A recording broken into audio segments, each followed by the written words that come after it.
माननीय सदस्यगण, item number 1 Shrimati Nirmala Sitharaman वित्त मंत्री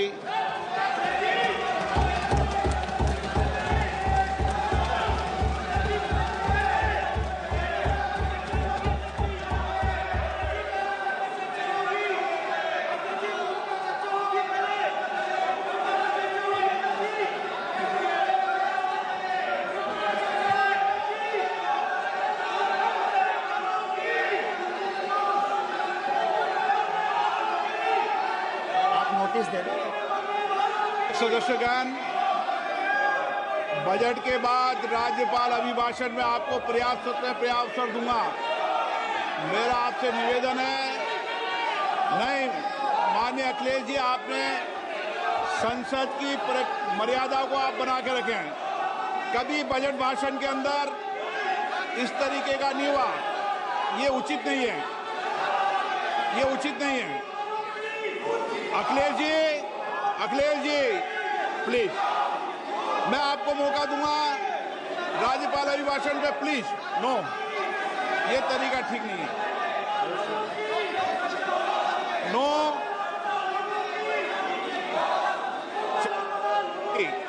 राज्यपाल अभिभाषण पे चर्चा होगी।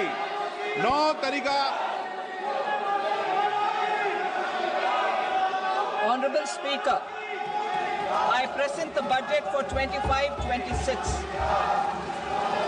This budget continues our government's efforts to A. Accelerate growth, B. Secure inclusive development, C. Invigorate private sector investments, D. Uplift household sentiments, and E. Enhance spending power of India's rising middle class. Together, we embark on a journey to unlock our nation's tremendous potential for greater prosperity and global positioning under the leadership of Honorable Prime Minister Shri Narendra Modi. As we complete the first quarter of the 21st century, continuing geopolitical headwinds suggest lower global economic growth over the medium term. However, our aspiration for a Vikasit Bharat inspires us, and the transformative work we have done during our government's first 2 terms guides us to march forward resolutely. Our economy is the fastest growing among all major economies. Our development track record for the past 10 years and structural reforms have drawn global attention. Confidence in India's capability and potential has only grown in this period. We see the next 5 years as a unique opportunity to realize Sabka Vikas, stimulating balanced growth of all regions. The great Telugu poet and playwright Gurujada Apparao had said, "Deshamante matti kadoy, deshamante manushuloy," meaning a country is not just its soil, a country is its people.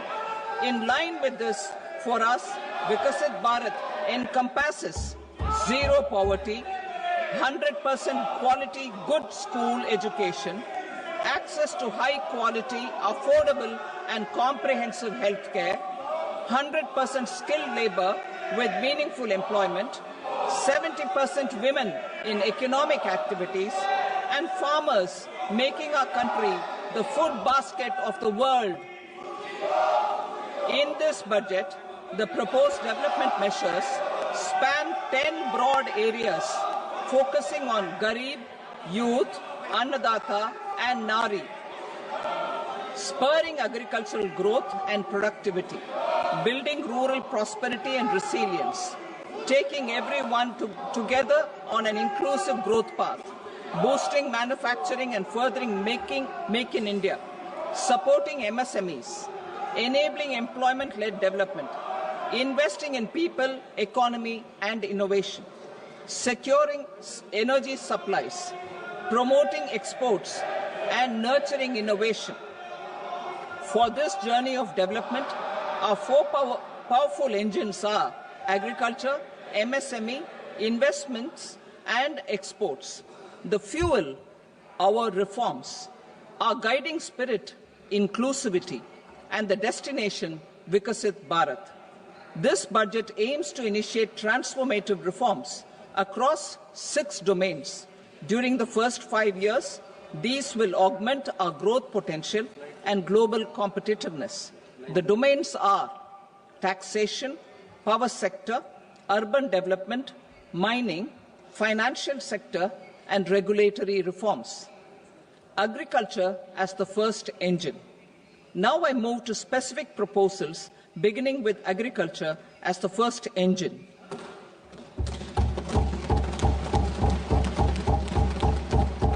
Prime Minister Dhan Dhanya Krishi Yojana, developing agri-districts program.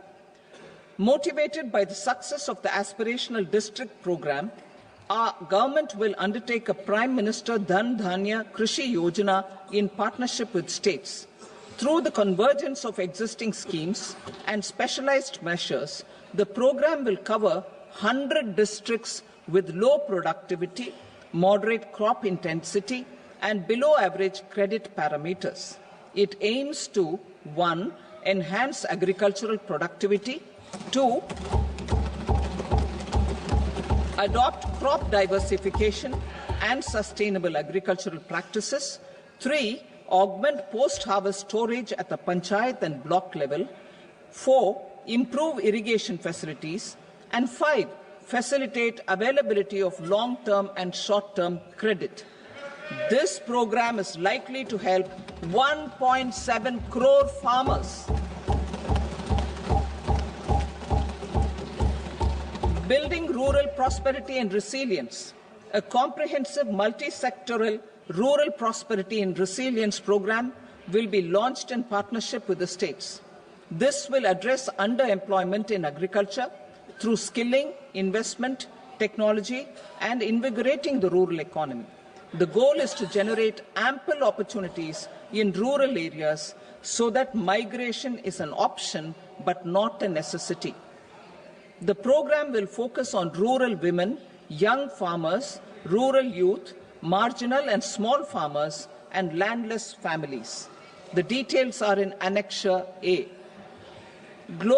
Domestic best practices will be incorporated, and appropriate technical and financial assistance will be sought from multilateral development banks. In Phase 1, 100 developing agri-districts will be covered. Atmanirbharta in pulses. Our government is implementing the National Mission for Edible Oilseed for achieving Atmanirbharta in edible oils. Our farmers have the capability to grow enough for our needs and more. 10 years ago, we made concerted efforts and succeeded in achieving near self-sufficiency in pulses. Farmers responded to the need by increasing the cultivated area by 50%, and government arranged for procurement and remunerative prices. Since then, with rising incomes and better affordability, our consumption of pulses has increased significantly. Our government will now launch a 6-year mission for Atmanirbharta in pulses with a special focus on Tuar, Urad and Masoor. Details are in Annexure B. Central agencies such as NAFED and NCCF will be ready to procure these 3 pulses as much as offered during the next 4 years from farmers who register with these agencies and enter into agreements. Comprehensive program for vegetables and fruits. It is encouraging that our people are increasingly becoming aware of their nutritional needs. It is a sign of a society becoming healthier. With rising income levels, the consumption of vegetables, fruits, and Shri Anna is increasing significantly. A comprehensive program to promote production, efficient supplies, processing, and remunerative prices for farmers will be launched in partnership with the states. Appropriate institutional mechanisms for implementation and participation of farmer producer organizations and cooperatives will be set up. Makhana board in Bihar. For this, there is a special opportunity for the people of Bihar. A Makhana board will be established in the state to improve production, processing, value addition, and marketing of Makhana. The people engaged in these activities will be organized into FPOs. The board will provide hand-holding and training support to Makhana farmers and will also work to ensure they receive the benefits of all relevant government schemes. A national mission on high-yielding seeds will be launched, aimed at 1. Strengthening research ecosystem, 2. Targeted development and propagation of seeds with high yield, pest resistance, and climate resilience, and 3. Commercial availability of more than 100 seed varieties released since July 2024. India ranks second largest globally in fish production and aquaculture. Seafood exports are valued at 60,000 crore rupees.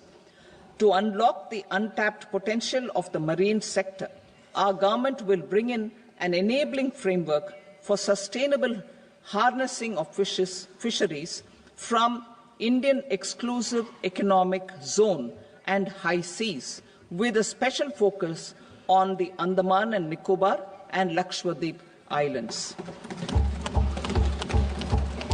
For the benefit of lakhs of cotton growing farmers, I am pleased to announce a mission for cotton productivity.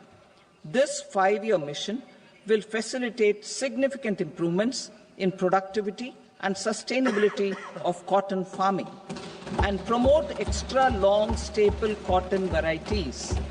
The best of science and technology support will be provided to farmers. Aligned with our integrated 5F vision for the textile sector, this will help in increasing incomes of the farmers and ensure a steady supply of quality cotton for rejuvenating India's traditional textile sector. Kisan credit cards facilitate short-term loans for 7.7 crore farmers, fishermen, and dairy farmers. The loan limit under modified interest subvention scheme will be enhanced from 3 lakh rupees to 5 lakh rupees for loans taken through the KCC. For Atmanirbharta in urea production, our government had reopened 3 dormant urea plants in the eastern region. To further augment urea supply, a plant with annual capacity of 12.7 lakh metric tons will be set up at Namrup in Assam.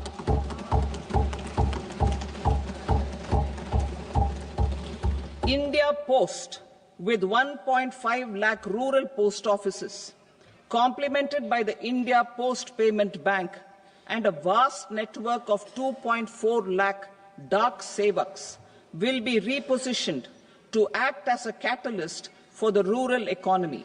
Details are at Annexure C. India Post will also be transformed as a large public logistics organization. This will meet the rising needs of Vishwakarmas, new entrepreneurs, women, self-help groups, MSMEs, and the large business organizations.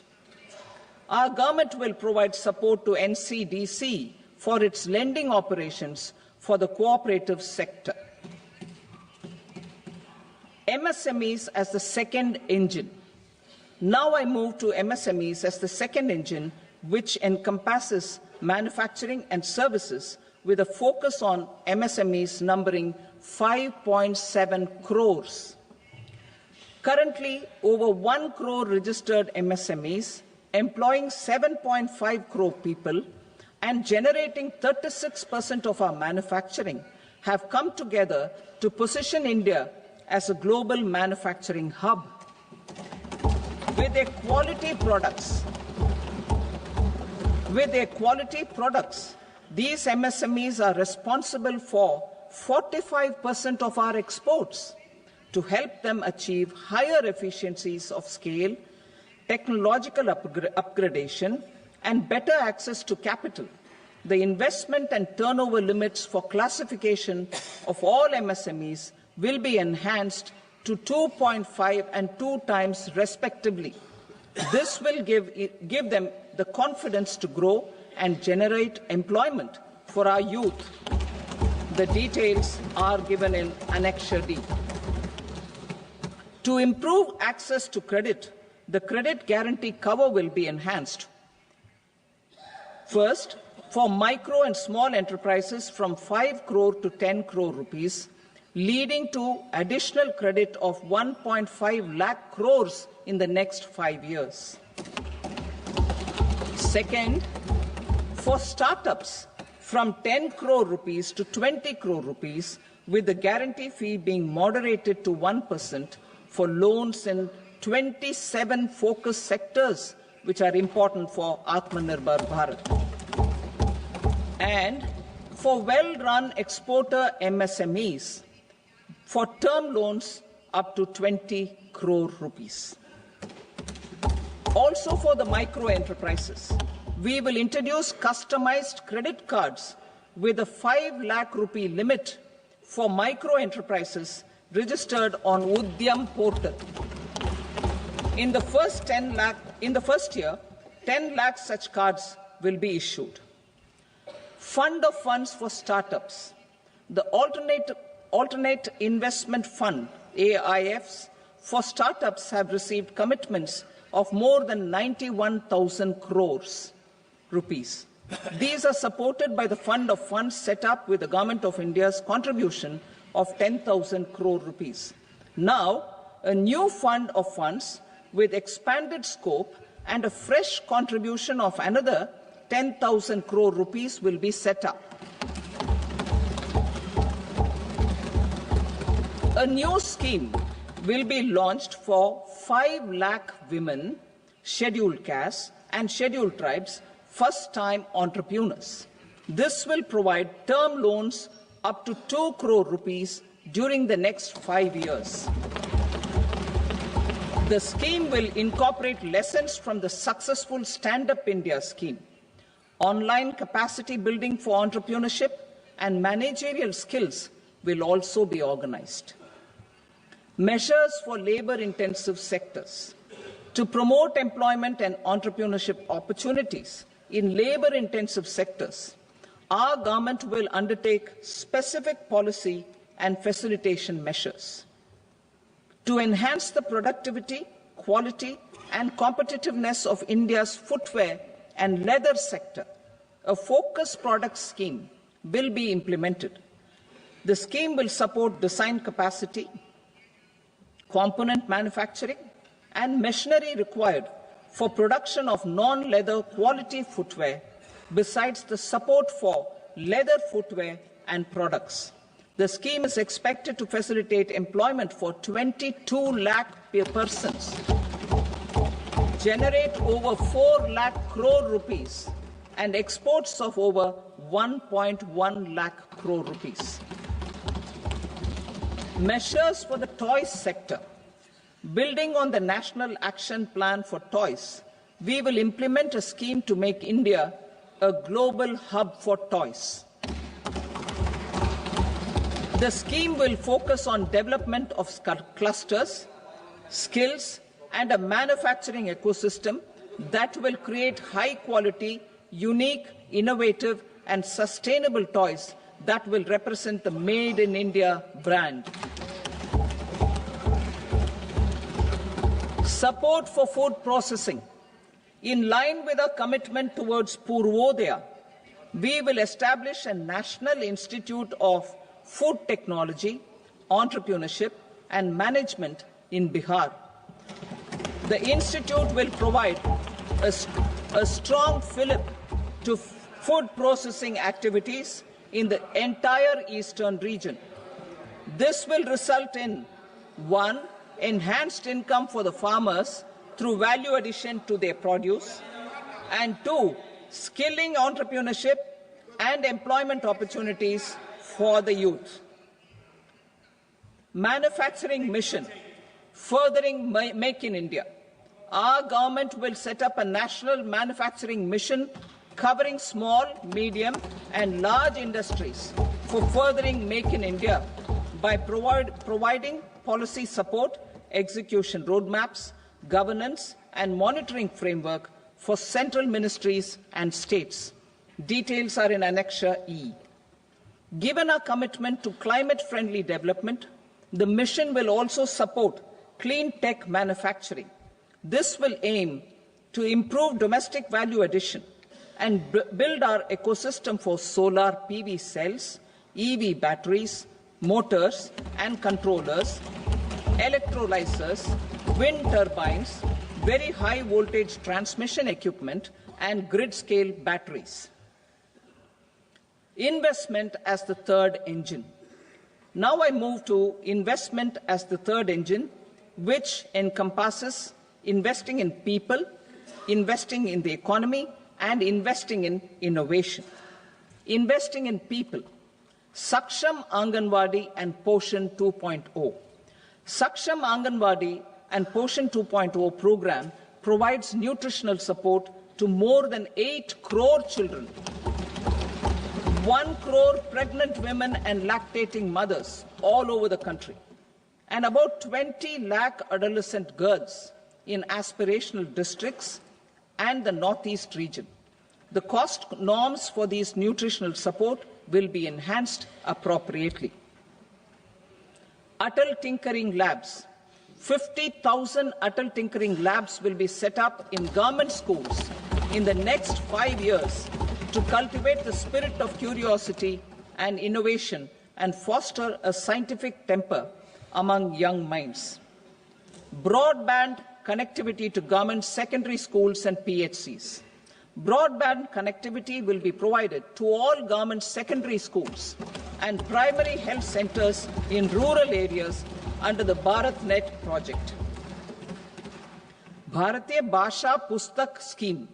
We propose to implement a Bharatiya Bhasha Pustak scheme to provide digital form Indian language books for schools and for higher education.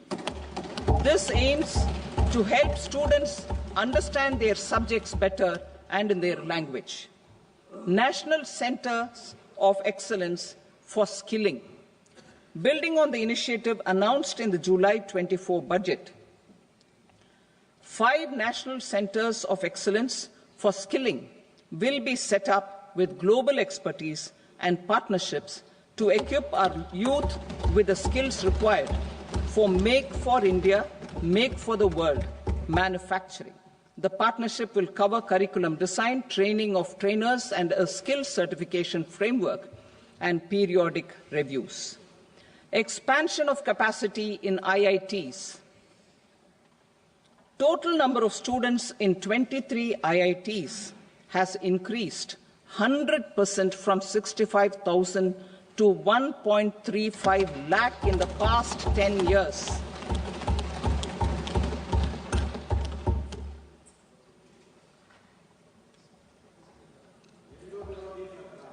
Additional infrastructure will be created in the 5 IITs started after 2014 to facilitate education for 6,500 more students. Hostel and other infrastructure capacity at IIT Patna will also be expanded.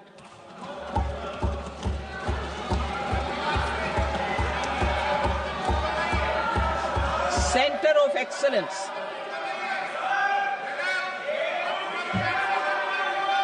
Center of Excellence in AI for Education. I had announced 3 centers of excellence in artificial intelligence for agriculture, health, and sustainable cities in 2023. Now a center of excellence in artificial intelligence for education will be set up with a total outlay of 500 crores. Expansion of medical education.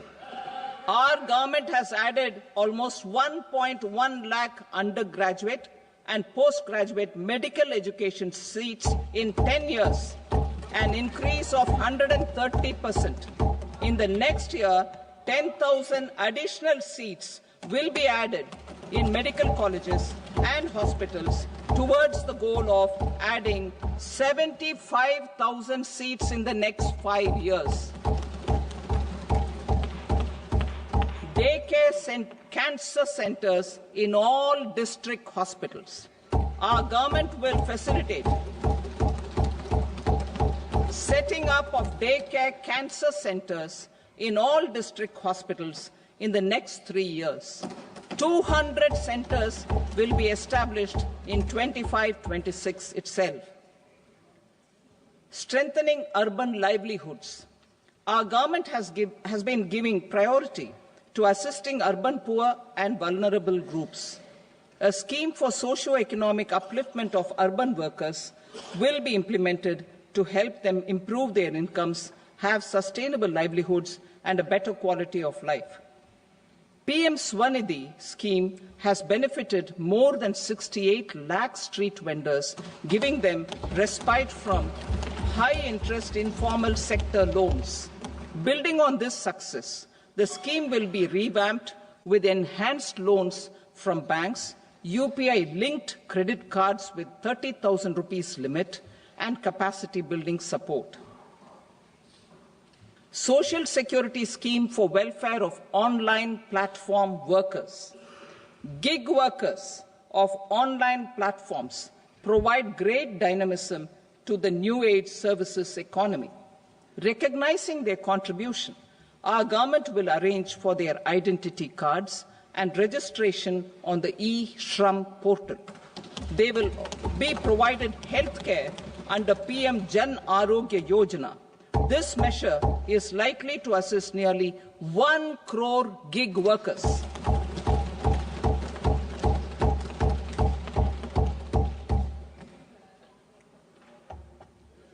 Investing in the economy. Public-private partnership in infrastructure. Each infrastructure-related ministry will come up with a 3-year pipeline of projects that can be implemented in PPP mode.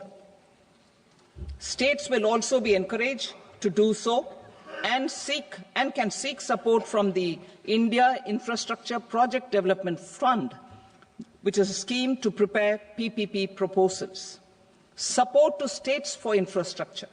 An outlay of 1.5 lakh crore is proposed for the 50-year interest-free loans to states for capital expenditure and incentives for reforms. Building on the success of the first asset monetization plan announced in 2021, the second plan for 2025 to 30 will be launched to plow back capital of 10 lakh crore in new projects. Regulatory and fiscal measures will be fine-tuned to support the plan. Jal Jeevan Mission. Since 2019, 15 crore households representing 80% of India's rural population have been provided access to portable tap water connections. To achieve 100% coverage, I am pleased to announce the extension of this mission until 2028 with an enhanced total outlay. The mission's focus will be on the quality of infrastructure and O&M of rural piped water supply schemes through Jan Bhagidari. A separate MOU or separate MOUs will be signed with the states and union territories to ensure sustainability and citizen-centric water services delivery. Urban sector reforms. Building on the July budget proposals, urban sector reforms related to governance, municipal services, urban land and planning will be incentivized. Urban Challenge Fund. The government will set up an Urban Challenge Fund of 1 lakh crore rupees to implement the proposals for cities as growth hubs, creative redevelopment of cities, and for water and sanitation purposes announced in the July budget. This fund will finance up to 25% of the cost of bankable projects, with a stipulation that at least 50% of the cost is funded from bonds, bank loans, and PPPs. An allocation of 10,000 crore is proposed in 2025-26. Power sector reforms. We will incentivize electricity distribution reforms and augmentation of intra-state transmission capacity by states. This will improve financial health and capacity of electricity companies. Additional borrowing of 0.5% of GSDP will be allowed to states contingent on these reforms. Nuclear energy mission for Vikasit Bharat. Development of at least 100 gigawatt of nuclear energy by 2047 is essential for our energy transition efforts.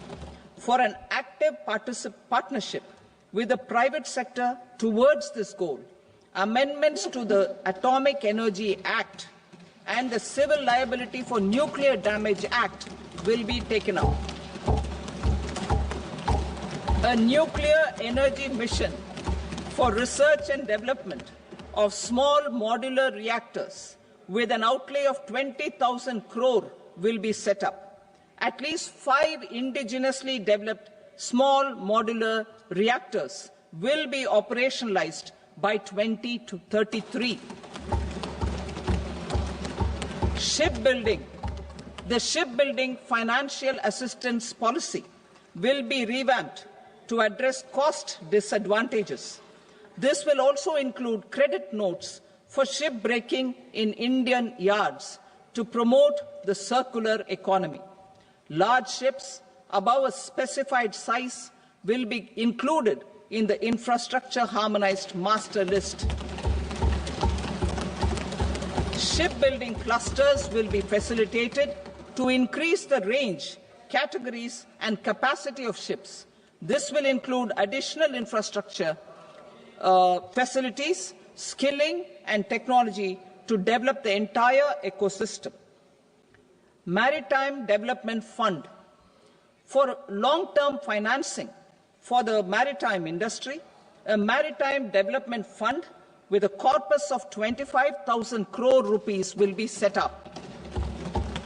This will be for distributed support and promoting competition. This will have up to 49% contribution by the government, and the balance will be mobilized from ports and from private sector. UDAN regional connectivity schemes. UDAN has enabled 1.5 crore middle-class people to meet their aspirations for speedier travel.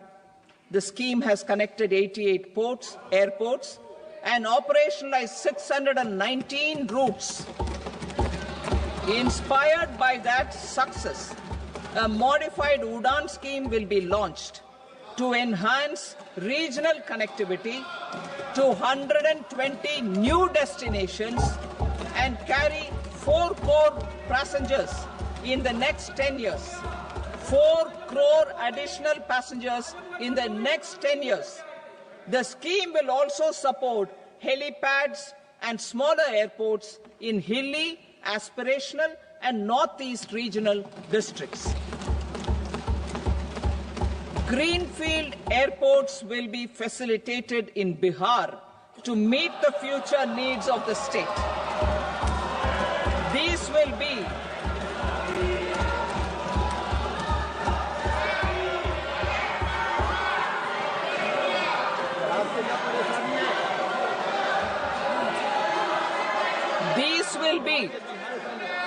These will be in addition to the expansion of the capacity of Patna Airport and a brownfield airport in Bihar. Western Kosi Canal project in Mithilanchal. Financial support will be provided for the Western Kosi Canal ERM project, benefiting a large number of farmers, cultivating over 50,000 hectares of land in the Mithilanchal region of Bihar. Mining sector reforms, including those for minor minerals, will be encouraged through sharing of best practices and institutions of a state mining index. A policy for recovery of critical minerals from tailings will be brought out. Under the special window for affordable and mid-income housing, SWAMI, 50,000 dwelling units in stressed housing projects have been completed and keys handed over to home buyers. Another 40,000 units will be completed in 2025, further helping middle-class families who were paying EMIs on loans taken for apartments while also paying rent for their current dwellings. Building on this success, SWAMI Fund 2 will be established as a blended finance facility with contribution from the government, banks and private investors. This fund of 15,000 crore rupees will aim for expeditious completion of another 1 lakh units. PM Gati Shakti data for private sector. For furthering PPPs and assisting the private sector in project planning, access to relevant data and maps from the PM Gati Shakti portal will be provided. Tourism for employment-led growth. Top 50 tourist destination sites in the country will be developed in partnership with states through a challenge mode. Land for building key infrastructure will have to be provided by the states. Hotels in these destinations will be included in the infrastructure harmonized list. The following measures will be taken for facilitating employment-led growth. Organizing intensive skill development programs for our youth, including in institutes of hospitality management. Providing mudra loans for homestays. Improving ease of travel and connectivity to tourist destinations.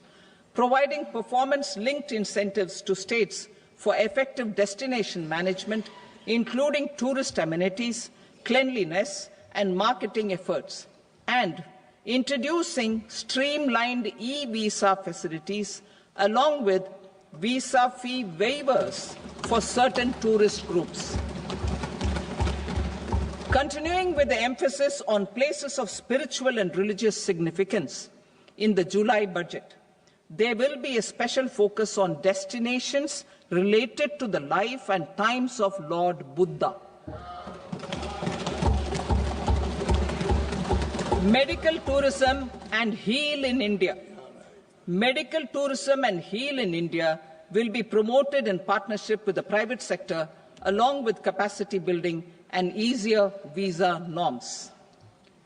Investing in innovation.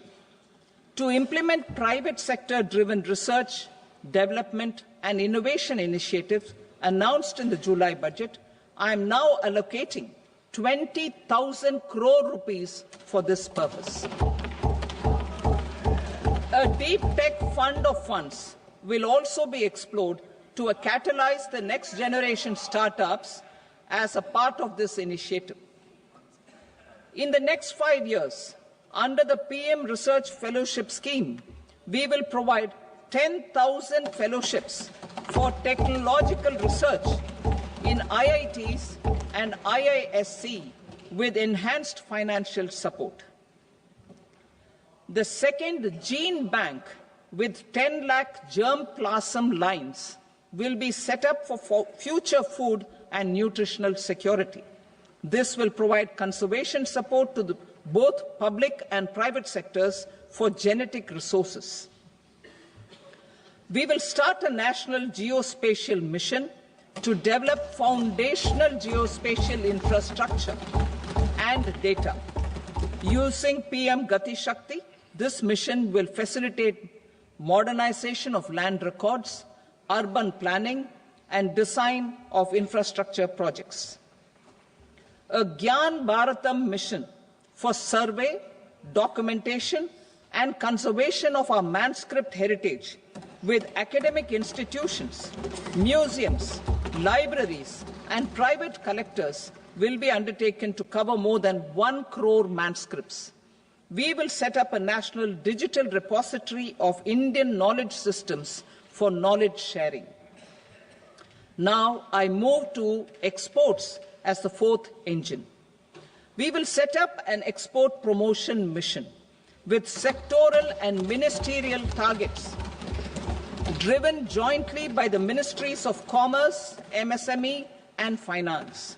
It will facilitate easy access to export credit, cross-border factoring support, support to MSMEs to tackle non-tariff measures in overseas markets. A digital public infrastructure, Bharat Trade Net, for international trade will be set up as a unified platform for trade documentation and financing solutions.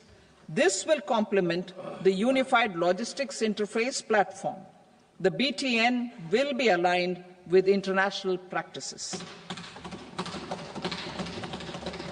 Support will be provided to develop domestic manufacturing capacities for our economy's integration with global supply chains. Sectors will be identified based on objective criteria. Facilitation groups with participation of senior officers and industry representatives will be formed for select products and supply chains. Through this, there are huge opportunities related to Industry 4.0, which needs high skills and talent. Our youth have both. Our government will support the domestic electronic equipment industry to leverage this opportunity for the benefit of our youth.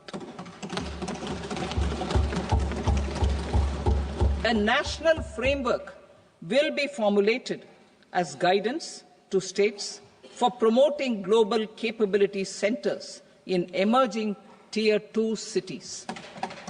This will suggest measures for enhancing availability of talent and infrastructure, building bylaw reforms, and mechanisms for collaboration with industry.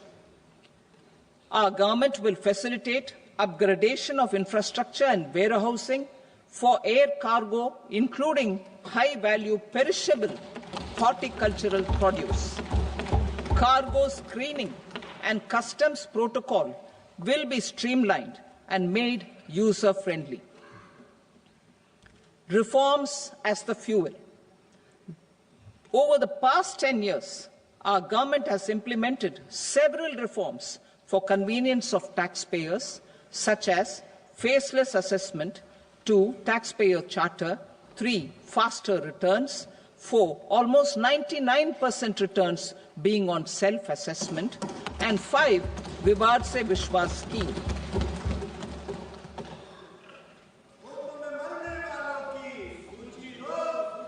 Continuing these efforts, I reaffirm the commitment of the Tax Department to trust first, scrutinize later. I also propose to introduce the new income tax bill next week. I will detail the indirect tax reforms and changes in direct taxes in Part B. Financial sector reforms.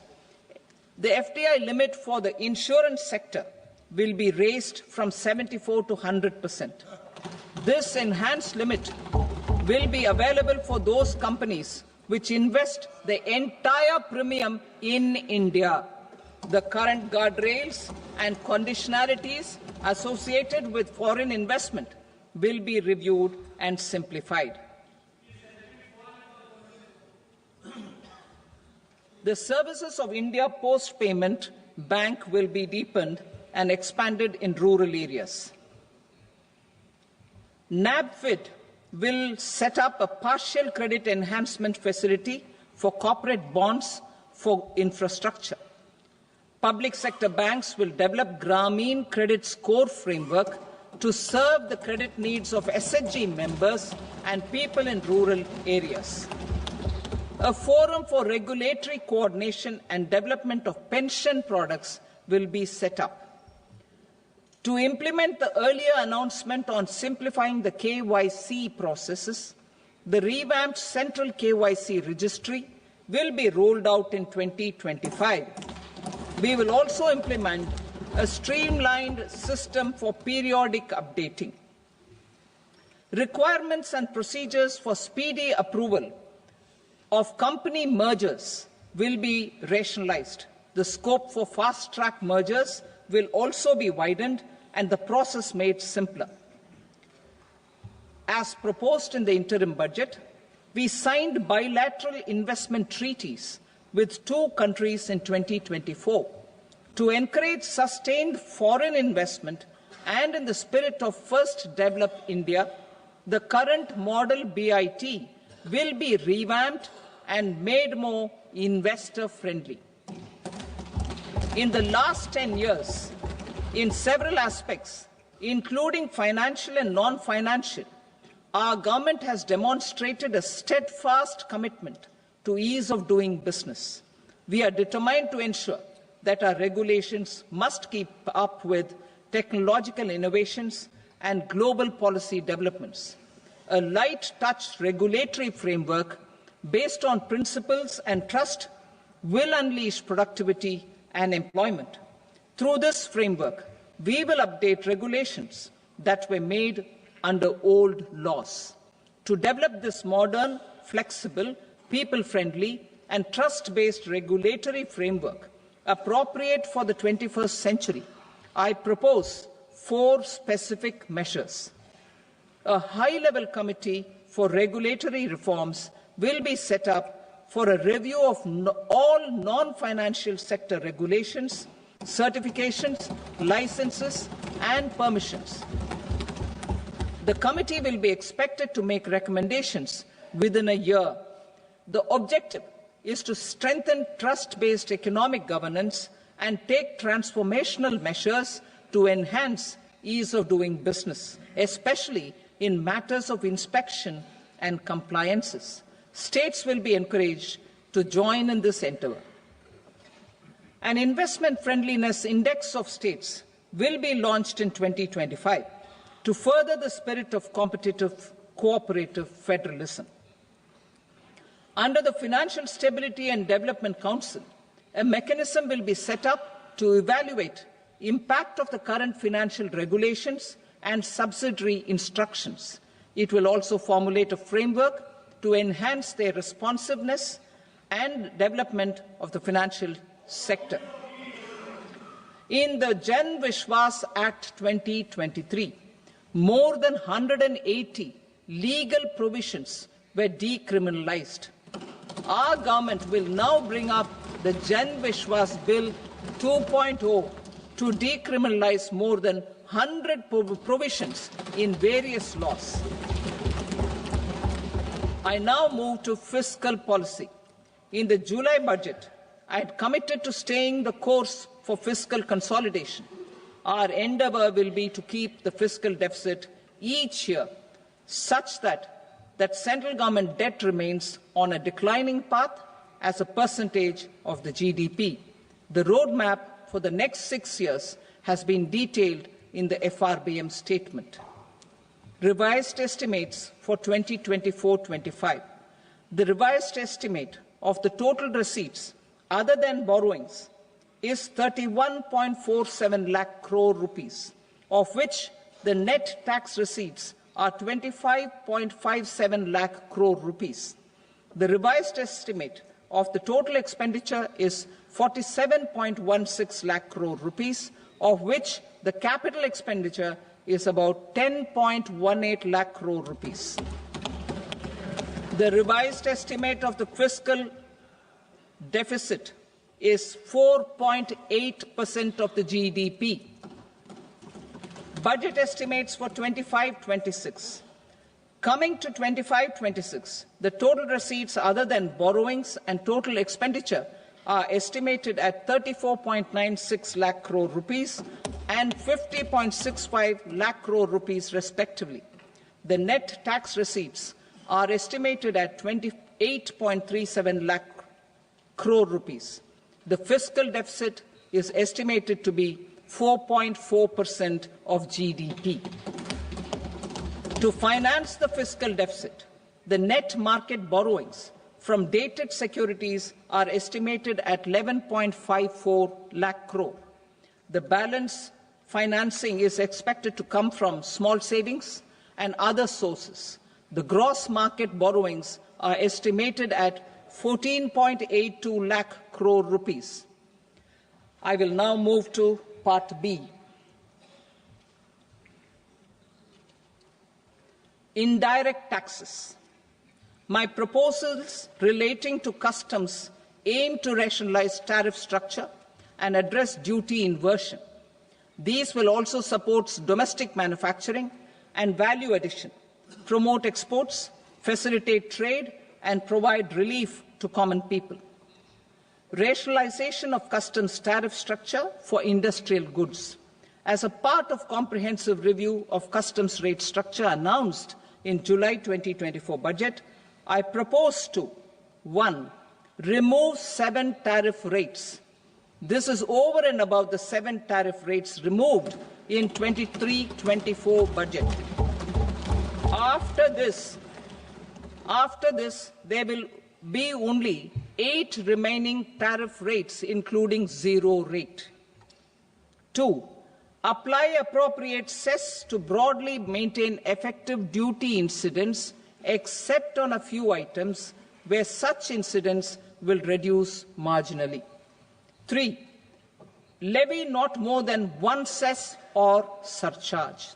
Therefore, I propose to exempt social welfare surcharge on 82 tariff lines that are subject to a cess. I shall now take up sector-specific proposals. To provide relief to patients, particularly those suffering from cancer, rare diseases, and other severe chronic diseases, I propose to add 36 life-saving drugs and medicines to the list of medicines fully exempted from basic custom duty.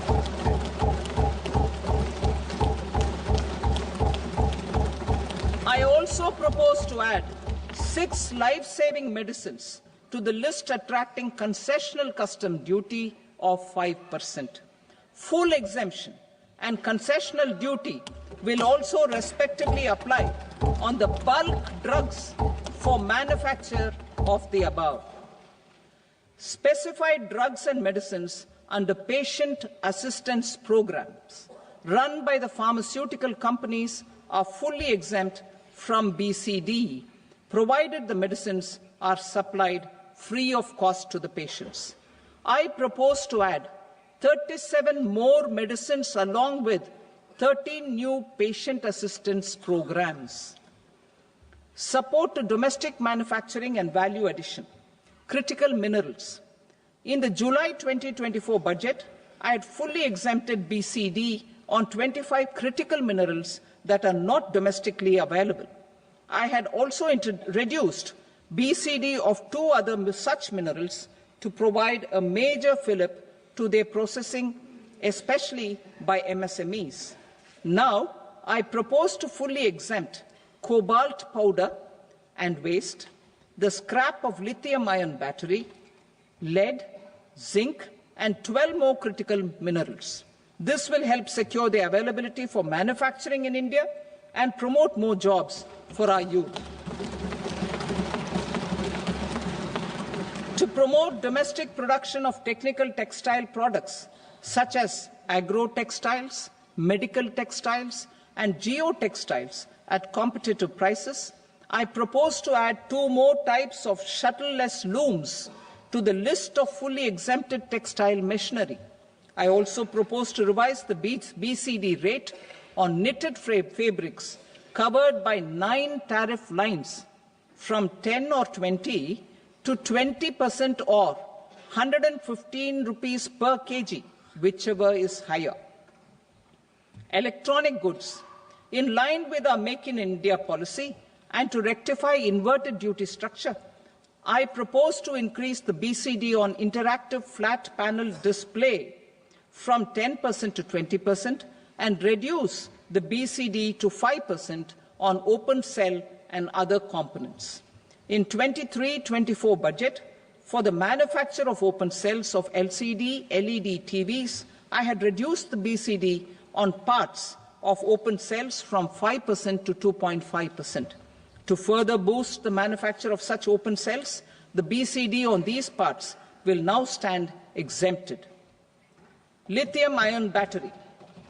To the list of exempted capital goods, I propose to add 35 additional capital goods for EV battery manufacturing and 28 additional capital goods for mobile phone battery manufacturing. This will boost domestic manufacture of lithium-ion batteries, both for mobile phones and for electric vehicles. Shipping sector. Considering that shipbuilding has a long gestation period, I propose to continue the exemption of BCD on raw materials, components, consumables, or parts for the manufacture of ships for another 10 years.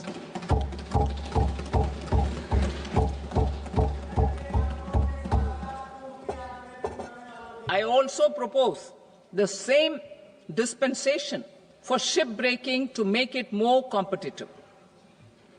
Telecommunication.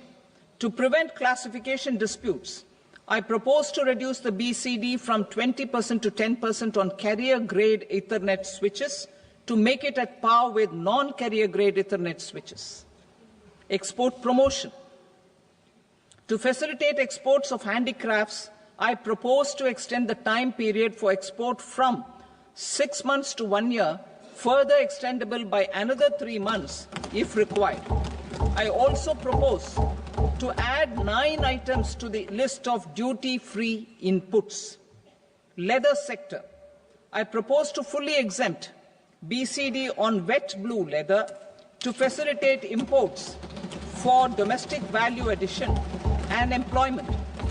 I also propose to exempt crust leather from 20% export duty to facilitate exports by small tanners. Marine products. To enhance India's competitiveness in the global seafood market, I propose to reduce BCD from 30% to 5% on frozen fish paste, surimi, for manufacture and export of its analog products. I also propose to reduce BCD from 15% to 5% on fish hydrolysates for manufacture of fish and shrimp feed. In July 2024 budget, to promote development of domestic MROs for aircraft and ships, I had extended the time limit for export of foreign origin goods that were imported for repairs from 6 months to 1 year and further extendable by 1 year. I now propose to extend the same dispensation for railway goods. Time limit for provisional assessment.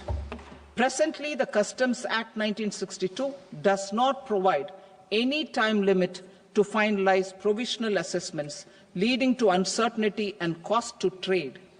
As a measure of promoting ease of doing business, I propose to fix a time limit of 2 years, extendable by a year, for finalizing the provisional assessment.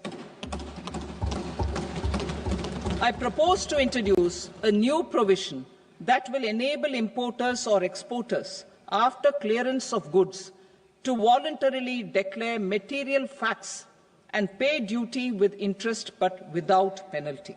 This will incentivize voluntary compliance. However, this will not apply in cases where department has already initiated audit or investigation proceedings. For industry to better plan their imports, I propose to extend the time limit for the end use of imported inputs in the relevant rules from 6 months to 1 year. This will provide operational flexibility in view of cost and uncertainty of supply. Further, such importers will now have to file only quarterly statements instead of a monthly statement.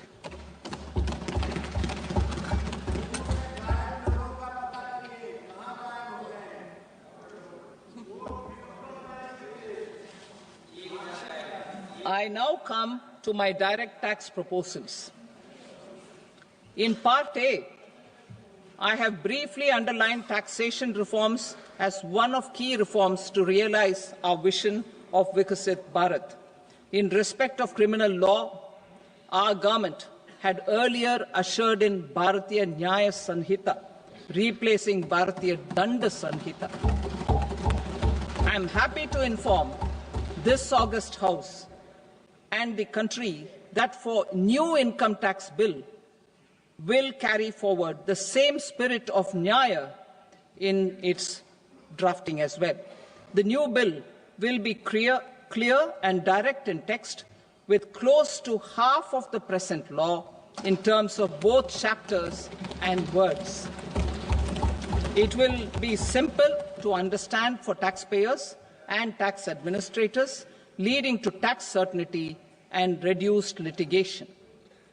Reforms, however, are not a destination. They are means to achieve good governance for our people and economy. Providing good governance primarily involves being responsive. The Tirukural captures this in verse 542, which reads, "Vaanokki vaazhum ulagallam, mannavan kol nokki vaazhum kudi," meaning, just as the living beings live expecting rains, citizens live expecting good governance. Our government is committed to keeping an ear to the ground and a finger on the pulse and responding while balancing our national building efforts.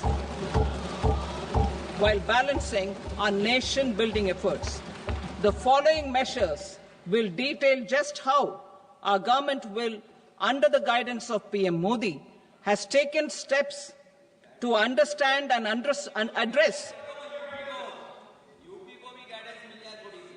I repeat that sentence, sir.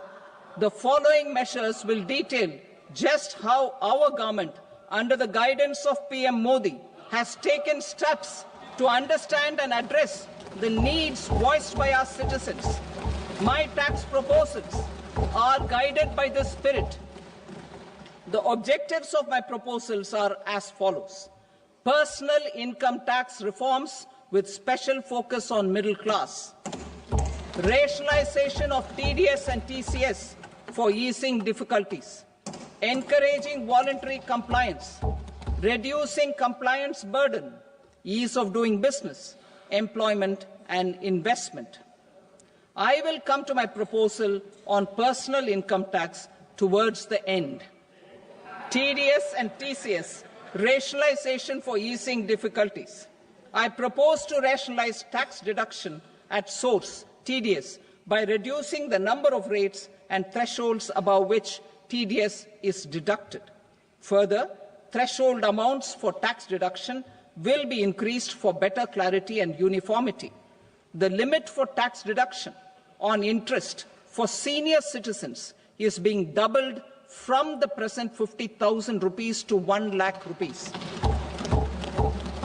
Similarly, the annual limit of 2.40 lakh rupees for TDS on rent is being increased to 6 lakh rupees. This will reduce the number of transactions liable to TDS, thus benefiting small taxpayers receiving small payments. The threshold to collect tax at source, the TCS, on remittances under RBI's liberalized remittance scheme, the LRS, is proposed to be increased from 7 lakh to 10 lakhs. I also propose to remove TCS on remittances for education purposes, where such remittances is out of a loan taken from a specified financial institution. Both TDS and TCS are being applied on any transaction related to sale of goods. To prevent such compliance difficulties, I propose to omit the TCS. I also propose that the provisions of the higher TDS deduction will now apply only in non-PAN cases. In July 2024, the delay for payment of TDS up to the due date of filing statement was decriminalized. I propose to provide the same relaxation to TCS provisions as well. The government under the leadership of Prime Minister Modi believes in Sabka Saath, Sabka Vikas, Sabka Vishwas and Sabka Prayas. In line with this, we brought in updated return facility in 2022 for voluntary compliance by taxpayers who had omitted to report their correct income. Our trust in taxpayers was proved right. Nearly 90 lakh taxpayers voluntarily updated their incomes by paying additional tax. Taking this trust further, I now propose to extend the time limit to file updated returns for any assessment year from the current limit of 2 years to 4 years. I propose to reduce the compliance burden for small charitable trusts and institutions by increasing their period of registration from 5 years to 10 years. It is also proposed that disproportionate consequences do not arise for minor defaults such as incomplete applications filed by charitable entities. Presently, taxpayers can claim the annual value of self-occupied properties as nil only on the fulfillment of certain conditions. Considering the difficulties faced by taxpayers, it is proposed to allow the benefit of 2 such self-occupied properties without any condition. To streamline the process of transfer pricing and to provide an alternative to yearly examination, I propose to introduce a scheme for determining arm's length price of international transaction for a block period of 3 years. This will be in line with global best practices. With a view to reduce litigation and provide certainty in international taxation, the scope of safe harbor rules is being expanded. A number of senior and very senior citizens have very old national savings schemes accounts. As interest is no longer payable on such accounts, I propose to exempt withdrawals made from NSS by individuals on or after 29th August 2024. I am also proposing to allow similar treatment to NPS Vatsalya accounts as is available to normal NPS accounts subject to overall limits. In my speech in July 2024, I had promised that all processes, including giving effect to appellate orders, shall be digitalized and made paperless over the next 2 years. So I'm happy to announce that digitalization is being made operational now. In July 2024, we brought in the Vivad Se Vishwas scheme to resolve income tax disputes pending in appeal. The scheme has received a great response, with nearly 33,000 taxpayers having availed of the scheme to settle their disputes. I have a few proposals to promote investment and employment. It is proposed to provide a presumptive taxation regime for non-residents who provide services to a resident company that is establishing or operating an electronics manufacturing facility. I further propose to introduce a safe harbor for tax certainty for non-residents who store components for supply to specified electronics manufacturing units. Presently, the tonnage tax scheme is available only to sea-going ships. The benefits of existing tonnage tax scheme are proposed to be extended to inland vessels registered under the Indian Vessels Act 2021 to promote inland water transport in the country. Extension for incorporation of startups. We continue to support the Indian startup ecosystem. I propose to extend the period of incorporation by 5 years to allow the benefit available to startups which are incorporated before 1/4/2030. In order to attract and promote additional activities in the IFSC, I am inter alia proposing specific benefits to ship leasing units, insurance offices, and treasury centers of global companies which are set up in IFSC. Further, to claim benefits, the cut-off date for commencement in IFSC has also been extended by 5 years to 31/3/2030. Category 1 and Category 2 AIFs are undertaking investments in infrastructure and other such sectors. I propose to provide certainty of taxation to these entities on the gains from securities, to promote funding from sovereign wealth funds and pension funds to the infrastructure sector. I propose to extend the date of making an investment by 5 more years up to 31st March 2030.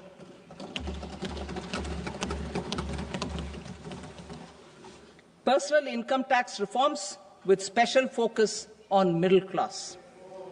Democracy, demography, and demand are the key support pillars in our journey towards Vikasit Bharat.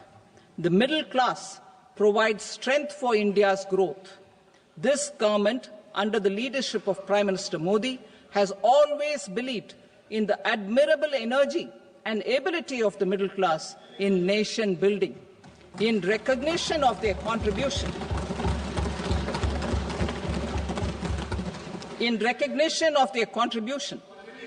we have periodically reduced their tax burden.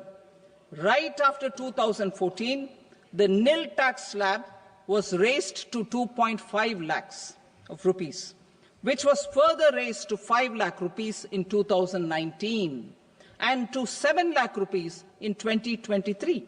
This is reflective of our government's trust on the middle class taxpayers. I am now happy to announce that there will be no income tax payable up to income of 12 lakh rupees.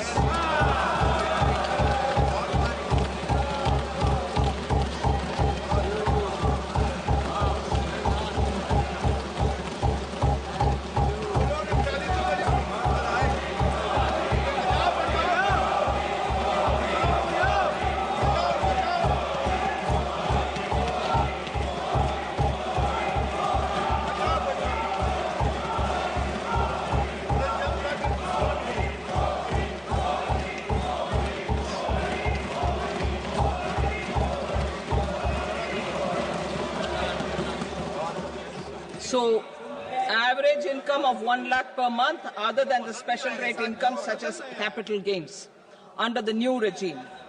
This limit will be 12.75 lakh for salaried taxpayers due to the standard deduction of 75,000. Slabs and rates are being changed across the board to benefit all taxpayers.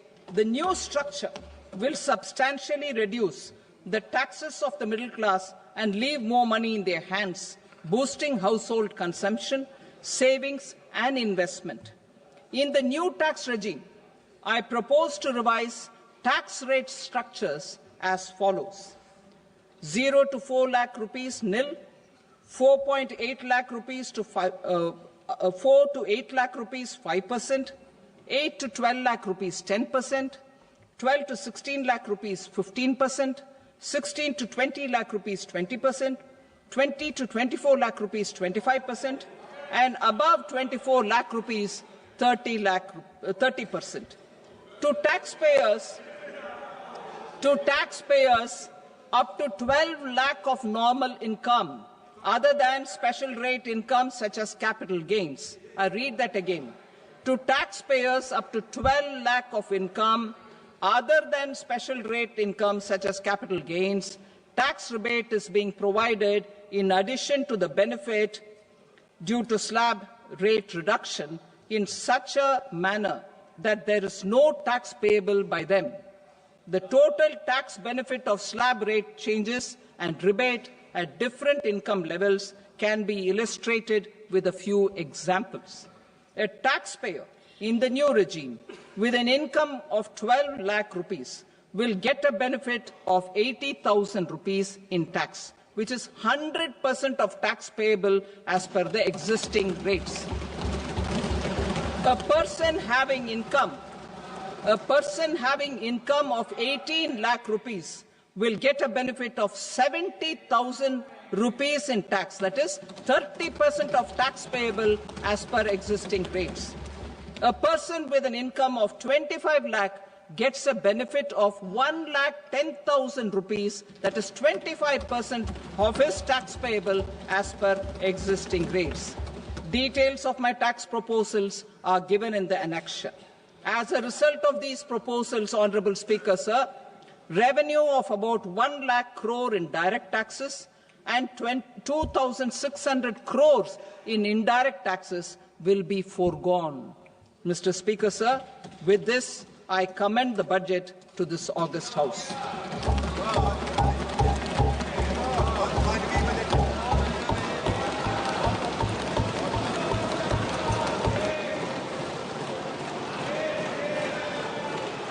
Item number 2, Srimati Nirmala Sitharaman. Sir, with your permission, I rise to lay on the table the following statements under Section 3(1) of the Fiscal Responsibility and Budget Management Act 2003, medium-term fiscal policy cum fiscal policy strategy statement and macroeconomic framework statement. Item number 3, Srimati Nirmala Sitharaman. Sir, with your permission, I rise to move for leave to introduce the Finance Bill 2025. प्रश्न ये है कि विधेयक को पुनर्स्थापित करने की अनुमति प्रदान की जाए। जो सदस्य इसके पक्ष में हाँ कहें, जो सदस्य विरोध में ना कहें। मेरे विचार में निर्णय हाँ वालों के पक्ष में हुआ, हाँ वालों के पक्ष में अनुमति प्रदान की जाती है। माननीय मंत्री जी, अब विधेयक को पुनर्स्थापित करें। Sir, I introduce the bill. Thank you. सभा की कार्रवाई सोमवार दिनांक 3 फरवरी 2025 को प्राप्त 11 बजे तक के लिए स्थगित की जाती है।